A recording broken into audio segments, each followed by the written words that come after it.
It was a quiet Sunday, the kind of lazy afternoon that feels like a reward after a long, grinding week.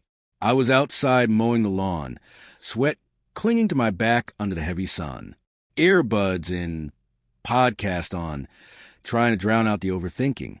Leah had said she was spending the weekend at her sister's place to help her move. I believed her. I always did. We'd been married for 8 years. Not perfect, no fairy tale, but solid, safe, or so I thought. I didn't suspect anything, at least not anything concrete. Sure, there were late-night texts she dismissed as work, the locked phone, the sudden obsession with the gym, the long showers. But I chalked it up to stress. Life, people change. I never imagined betrayal was hiding in the quiet, waiting for its moment. Around 3:30 p.m., the doorbell rang.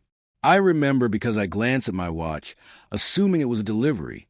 I wiped the sweat off my forehead, pulled out the noise-canceling earbuds, and walked around to the front door. A man stood there, mid-30s, fit, dressed neat, like someone trying not to look nervous but failing. His face was tight, like guilt was pulling his features inward. He looked at me and said, "You must be Andrew." I blinked. "Yeah, can I help you?" He nodded slowly, then spoke with a weight that dropped the air out of the porch. "I've been seeing your wife." He swallowed. I didn't know she was married.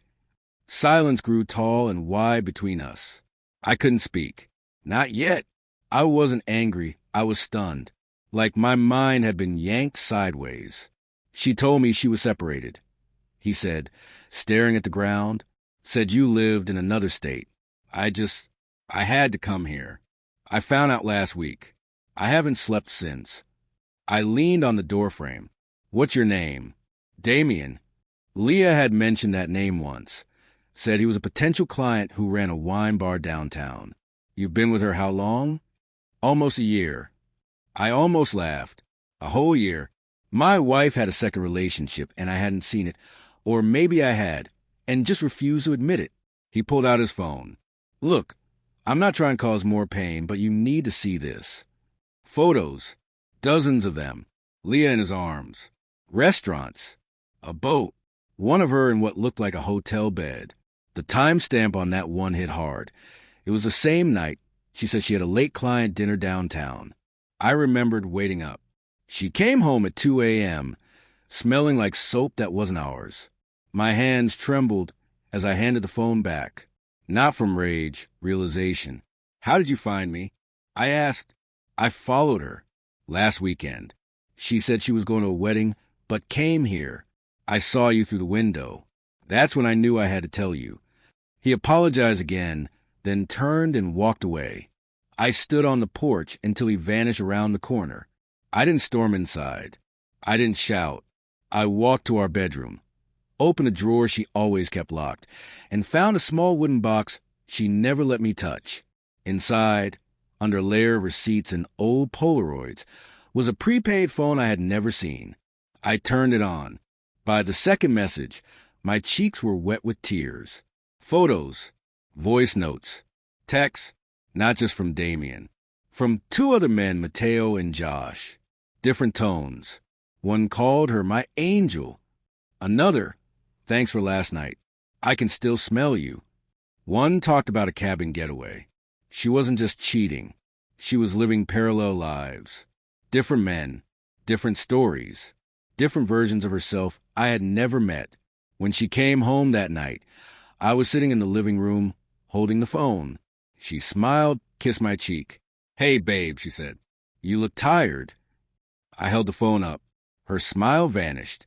Color drained from her face. "Want to explain this?" I asked, voice low. She didn't cry, didn't yell, didn't deny. She sat down slowly, hands folded like a child facing a teacher. "I never meant to hurt you." That line, that pathetic, empty line. I asked her how long. She said Damien was the longest. The others came and went. I asked her why. She said, "You made me feel safe, but not seen." Whatever that meant, I could have screamed.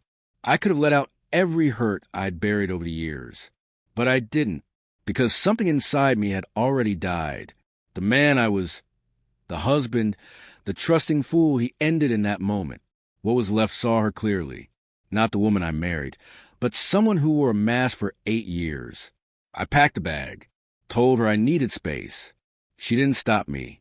Maybe she knew it was over. 6 months had passed. I live in a smaller place near the lake. I run again. I sleep better. I don't trust easily.